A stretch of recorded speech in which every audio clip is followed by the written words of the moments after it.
top 5 detailing business fails. Hi, I'm Yvan Lacroix, and this is the Detailer's Business Academy, where we strive to take you from detailer to entrepreneur. Now, in the world of business, it's a little different than in the world of detailing. And when you're trying to combine the two, sometimes they don't always mix the way we want to. And here's my top 5 or top worst fails that I see a lot of detailers doing. And the first one is answer your phone. Yes, unfortunately, many detailers do not answer their phone when it rings. They prefer to let it go to voicemail. And then what happens? Well, they simply don't call back. If your phone rings and you're a business owner, answer the phone, even if you don't recognize the number. Yes, sometimes they're robocalls. You live with it.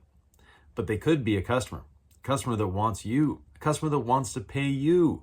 So yes, answer your phone. And if by some odd chance it actually does go to voicemail because you missed it, well then, call back as soon as possible.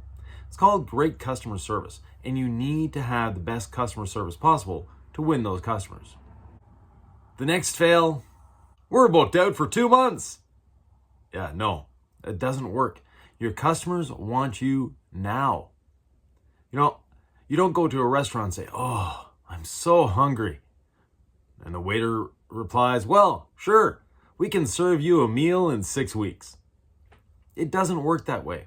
We're in an era of now. We're in an era of we want things immediately.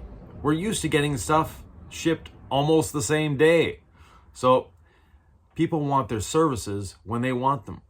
They'll want their car polished to go to a wedding or a bar mitzvah or whatever. But you're not available for another 6 weeks. What are they going to do? Find another detailer, one that can help them out. Fail number 3, if it's got my name on it, I'm not letting it go that way. Well, it doesn't have your name on it, unless your name is Ferrari or Ford.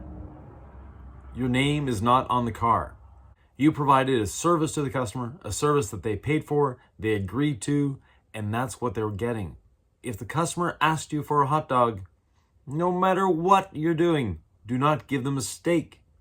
They paid for a hot dog, they asked for a hot dog, they should get a hot dog. Nothing's stopping you from giving the best hot dog they've ever had, but don't go so far over and above that you completely change the meal. No. You want to give them exactly what they paid for, and that is a hot dog. Now, if someone comes in for a wash and wax, don't go overboard and end up with a ceramic coating because it needed it. No. If your customer wants it, they'll pay for it. Everyone needs transportation. Not everyone needs perfect paint on their car. It's just not a necessity for 99.9% of people on the road. Please do not go too far over and above, because no, your name is not on the car. Number 4, customer over-education. Yes, your customer doesn't need to see what you see. If you see swirls on their car and they don't, do not point them out. If you see things on their car that they don't see, they don't need to see it. Do not give them the detailer's disease. We all have the same disease.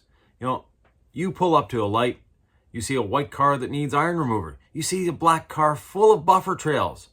Your customer pulls up to the same light.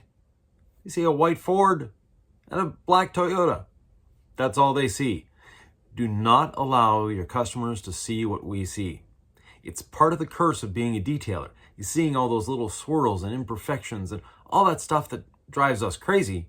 But your customers, they just want a shiny car. They want a car that's easy to maintain, easy to clean, and looks good. Perfection never comes into the equation with most customers. So do not over-educate your customers. If their car looks great in the sun, to them, we know it doesn't look good to you. But if the car looks great to them in the sun and they're happy with it and they just want you to protect it, well, that's what you should be doing.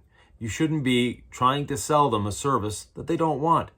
When you're polishing paint, you're actually removing paint. Actually removing clear coat. Many cars you're not getting to the paint, and if you are getting to the paint, you've got a problem.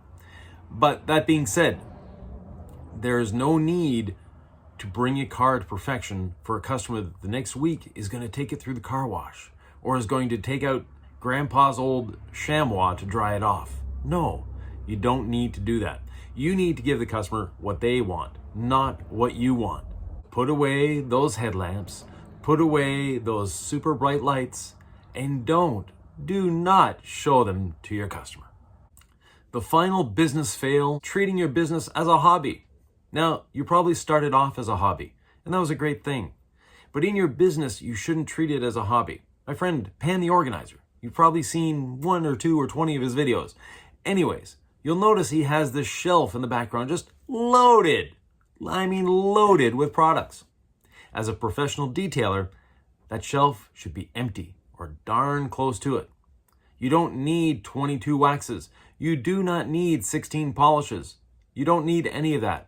You need one of each product. Find the one that you like, stick with the one that you like, and stop experimenting or, oh, I read online that this product was good, and I read online that this product was good. When you try a product, you find out that it's good. So what are you going to do? You're using that product. Someone asks, hey, what's the best polish? You look at your shelf. Hey, that's the polish I'm using. I'll write that down. Well, if you're using 18 different polishes because they were mentioned online, you're wasting your money. And more importantly, you're wasting your time. I've seen many detailers go up to the shelf and just look at it and stare. They know what they have to do, but now they're, which product am I going to use on this one? You don't want to do that. No. Choose a product line, choose whatever. But get as small a product selection as you can possibly get. That will make your business much more efficient. That will make your customers much happier because you're going to get the job done faster. And when you're getting that job done faster, you'll have time to answer the phone. You'll have time to shorten that lead time so you're not booked out for 3 weeks or 3 months. And you'll have time to serve your customers properly. If you have any questions, comments, or ideas, please leave them below. I'm always happy to answer, and we'll see you in the next one.